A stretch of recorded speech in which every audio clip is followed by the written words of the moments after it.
শনিবার কয়েকশো বিদ্রোহী ও তাদের পরিবারের সদস্যদের বহনকারী বাস ইদলিবের উদ্দেশ্যে পূর্ব গৌতা ছেড়ে যায়। রুশ সমর্থিত আসাদ বাহিনীর অভিযান বন্ধের পাশাপাশি মানবিক করিডোর খুলে দেওয়ার পর গেল 7 দিনে 1.5 লাখের বেশি মানুষ এলাকা ছেড়ে গেছে। এদের মধ্যে 1,06,000 বেসামরিক নাগরিক, বাকিরা বিদ্রোহী ও তাদের পরিবারের সদস্য বলে জানায় রাশিয়া। পূর্ব গৌতার পর এবার দুমা থেকে আহতদের সরিয়ে নিতে আসাদ সরকারের সঙ্গে বিদ্রোহীদের নতুন একটি চুক্তির কথা জানিয়েছে ব্রিটিশ সংবাদ মাধ্যম বিবিসি। সিরিয়ার বেশিরভাগ এলাকা সন্ত্রাসী মুক্তির পাশাপাশি জঙ্গি গোষ্ঠীগুলোর অবৈধ তেল বাণিজ্য বন্ধ করা গেলেও বিদেশি অর্থ ও অস্ত্র সহায়তা অব্যাহত রয়েছে বলে জানিয়েছে মস্কো। রুশ পররাষ্ট্র মন্ত্রণালয়ের এক কর্মকর্তা জানান, জ্বালানি সম্পদ সন্ত্রাসীদের অর্থ উপার্জনের প্রধান উৎস হলেও অনেকাংশেই তা বন্ধ করে দিতে সক্ষম হয়েছে আসাদ বাহিনী।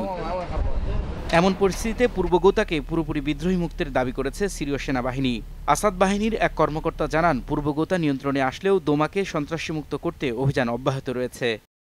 মিত্রবাহিনীর সহায়তায় আমাদের যৌথ বাহিনী দীর্ঘদিনের লড়াই শেষে পূর্ব গৌতার সব এলাকা সন্ত্রাসীমুক্ত করতে সক্ষম হয়েছে। এটা আমাদের জন্য অনেক বড় বিজয়। আল নুসরা ফ্রন্টের মতো সন্ত্রাসীদের দমনে পূর্ব গৌতার আশপাশে অভিযান অব্যাহত রেখেছি আমরা। আশা করি শিগগিরই সেখানকার সব এলাকা সন্ত্রাসীমুক্ত করতে পারব। এদিকে সিরিয়ার উত্তরাঞ্চলে সেনা মোতায়েনের ঘোষণায় ফ্রান্সকে সতর্ক করে দিয়েছে তুরস্ক। প্যারিসের ওই সিদ্ধান্তকে আন্তর্জাতিক আইনের চরম লঙ্ঘন উল্লেখ করে কুর্দিদের কোনো সহায়তা করা হলে তার সমুচিত জবাব দেওয়ার ঘোষণা দিয়েছে আঙ্কারা। এর আগে তুর্কি বাহিনী ও কুর্দি বিদ্রোহীদের মধ্যকার বিরোধ নিরসনে ফ্রান্স মধ্যস্থতার প্রস্তাব দিলেও তা প্রত্যাখ্যান করে তুরস্ক। রবিউল ইসলাম আওলাদ, সময় সংবাদ।